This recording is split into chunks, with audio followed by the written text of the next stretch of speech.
আমার 3টা পাতলা কাপড় আমার আসল বিছানা হবে। ওই অন্ধকার কবর 3.5 হাত মাটির ঘর হবে। ওই কবরে যাওয়ার পরে সাথী নাই, বাতি নাই।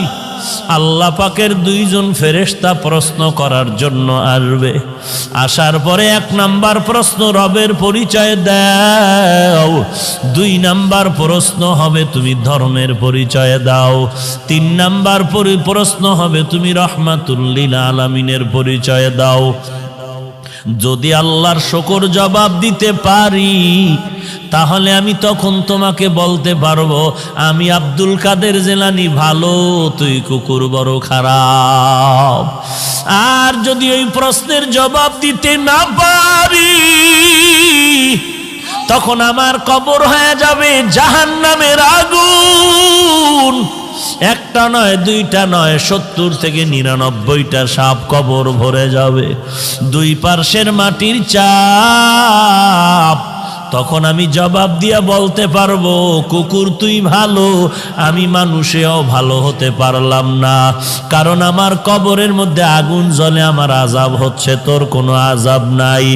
আমি কবরে যাওয়ার আগে তোকে জবাব দিতে। জিলানী ডাক দিয়া কয়, ও দুনিয়ার মানুষ, মরণের আগে কবরে গিয়া নাজাত না পাওয়ার আগ পর্যন্ত নিজেকে ভালো মনে করার উপায় নাই।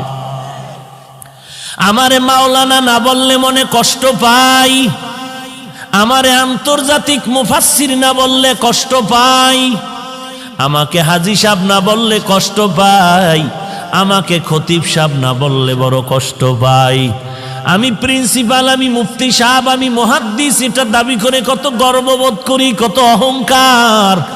কিন্তু কবরে গিয়া যদি নাজাত না পাই, আমার মাওলানাগিরি মুফতিগিরি টাইটেলে আমার কোনো কাজ আসবে না, আর আমার টাইটেল লাগবে না যদি কবরে গিয়া আমলের কারণে আল্লাহ মাফ করে দেয়। আমি মাওলানা হওয়ারও দরকার নাই, মুফাসসির মুহাদ্দিস হওয়ারও দরকার নাই, আমার মতো ভালো জমিনে দুনিয়ায় আর কেউ হতে পারবে না।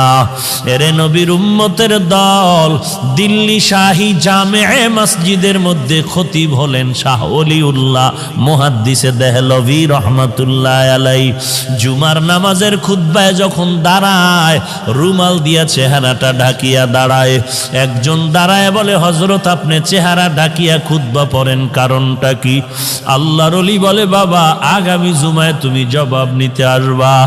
আগামী জুমায় যখন আসলো বলে, আমার কাছে দাঁড়াও। আল্লাহর ওলি শাহ ওলিউল্লাহ মুহাদ্দিস তার রুমালটা ওই প্রশ্নকারীর মাথায় দিলেন। প্রশ্নকারী একটা চিৎকার দিয়া বেহুশ হয়ে জমিনে পড়ে গেল।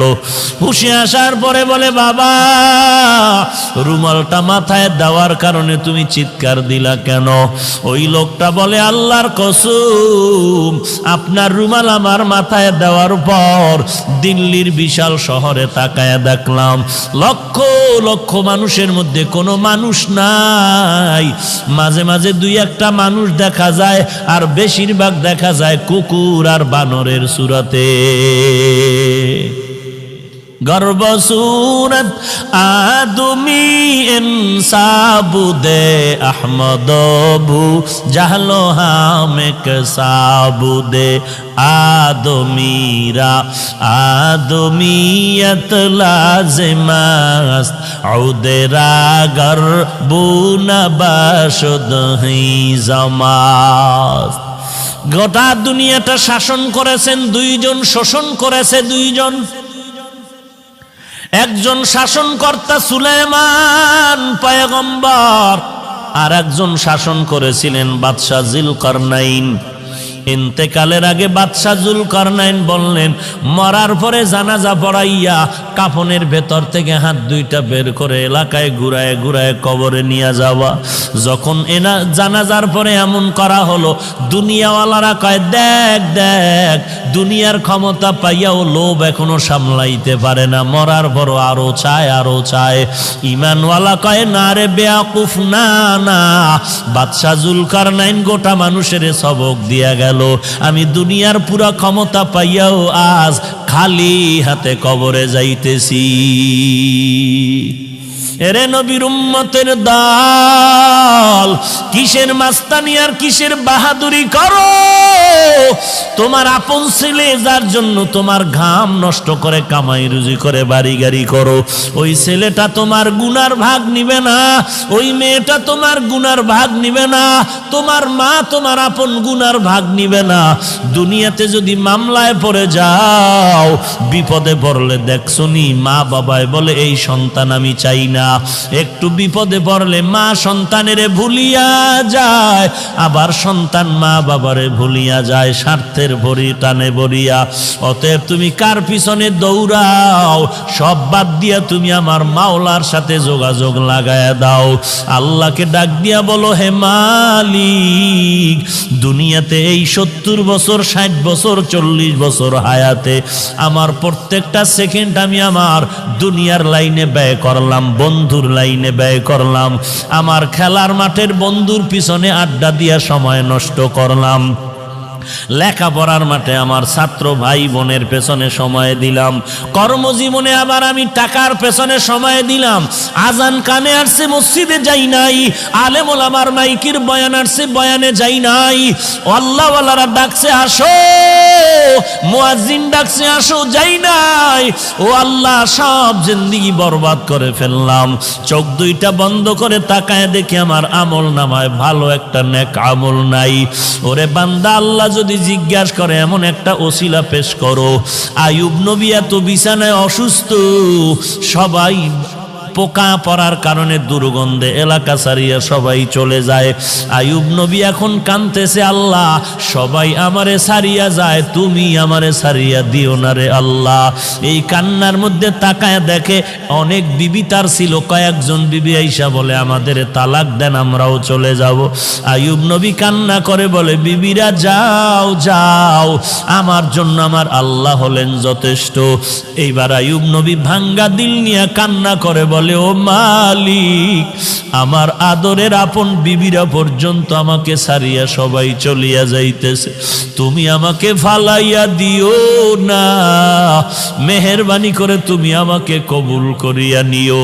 হঠাৎ আইয়ুব নবী তাকায় দেখে পায়ের কিনারায় একমাত্র বিবি রহমা বয়া বয়া কান্না করে।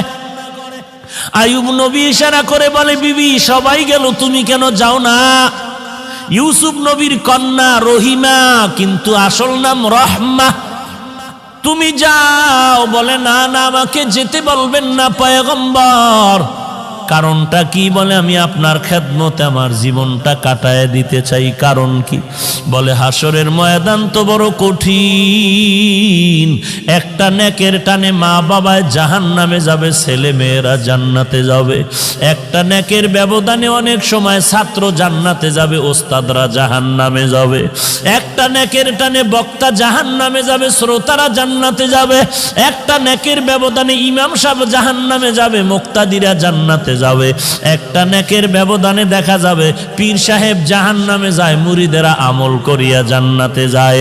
এরে নবীর উম্মতের দল, রহমা নামের বিবি কান্না করে বলেন, ওই হাসরের ময়দান এমন একটা ভয়ঙ্কর ঘর, একটা জায়গা, সূর্য মাথার উপরে নেমে আসবে, সূর্যের তাপে জমিনটা তামা হয়ে যাবে।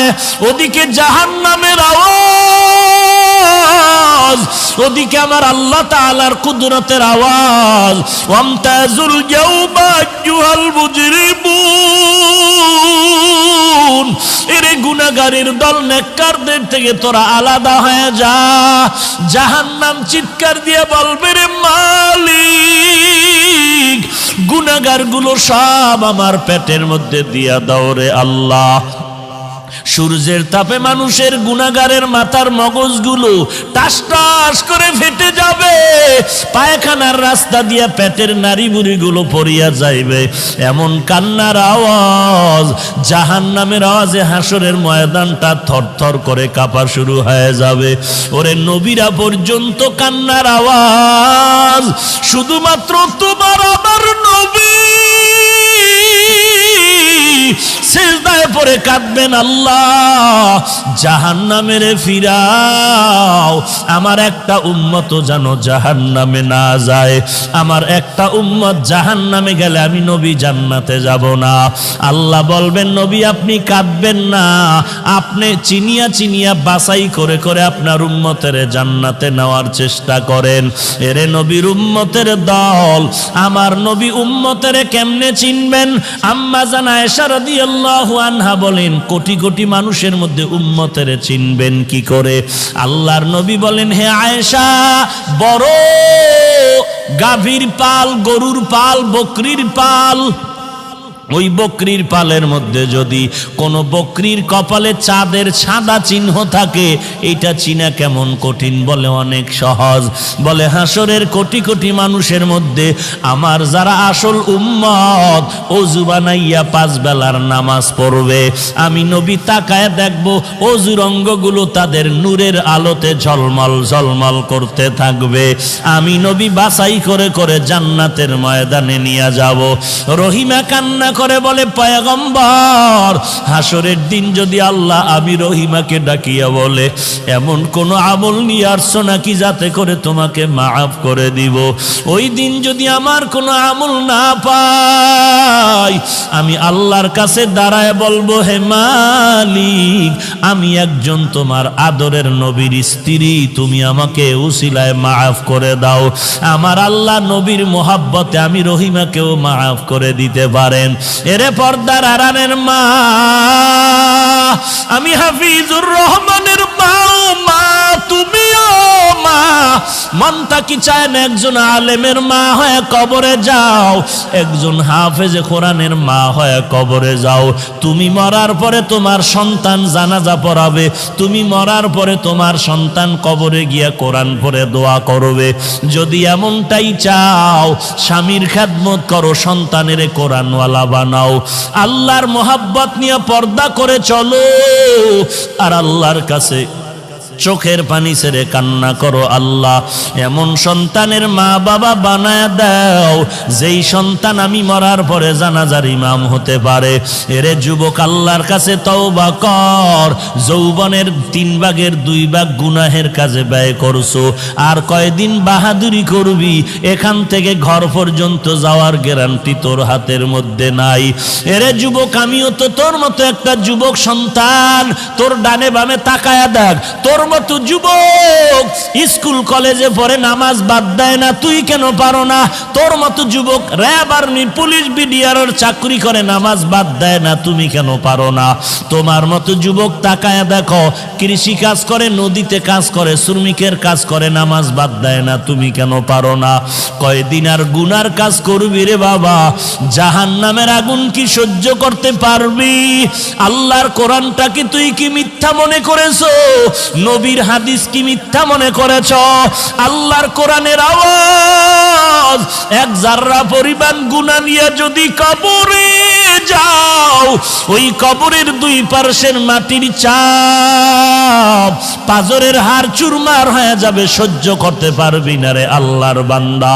তওবা কর, আল্লাহর কাছে কান্না কর, ও আল্লাহ জীবনে আর কোনোদিন নামাজ ছাড়বো না, বেপরদায় চলবো না, আর কোনোদিন মা বাবার সাথে বেয়াদবি করব না, আলেম ওলামাদের সাথে বেয়াদবি করব না, আর কোনোদিন দেশের বিরুদ্ধে জাতির বিরুদ্ধে ষড়যন্ত্র করব না।